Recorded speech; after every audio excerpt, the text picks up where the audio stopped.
সাভার উপজেলার আশুলিয়ার বারুইপাড়া এলাকায় আমরা একটি অবৈধ জুস ফ্যাক্টরিতে অভিযান পরিচালনা করেছি। র্যাব আমাদেরকে সহায়তা করেছে এক্ষেত্রে। এখানে আমরা বিপুল পরিমাণে অবৈধ জুস, বিএসটিআই এর অনুমোদন ব্যতীত জুস বা শিশু খাদ্য সেগুলো উদ্ধার করেছি। করে আমরা সেটা যথাযথভাবে জব্দ করে ধ্বংস করার ব্যবস্থা গ্রহণ করেছি।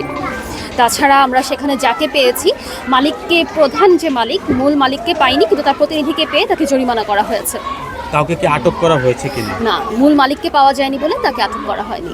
আমি জানি যে এখানে পূর্বেও বিভিন্ন সময় অভিযান পরিচালনা করা হয়েছে, কিন্তু তারা বিভিন্নভাবে খবর পেয়ে পালিয়ে যেত। তো আপনারা জানেন যে পালিয়ে গেলে তো সেক্ষেত্রে ব্যবস্থা গ্রহণ করবে কিভাবে। তারপরও আমরা নিয়মিত মামলার ব্যবস্থা করেছিলাম। আমরা কাউকে স্পটে সেই সময় পাওয়া যায়নি। আজকে আমরা এসে পেয়েছি, আমরা ব্যবস্থা গ্রহণ করেছি। আমরা 50,000 টাকা জরিমানা করেছি। মালিক যিনি আছে তার বিরুদ্ধে কোনো ব্যবস্থা নেওয়া হবে? তার বিরুদ্ধে আমরা নিয়মিত মামলা করব। ফ্যাক্টরি বন্ধ করে দেওয়া হয়েছে এবং আমাদের নির্দেশনা ছাড়া এখানের ফ্যাক্টরি আর খোলা হবে না।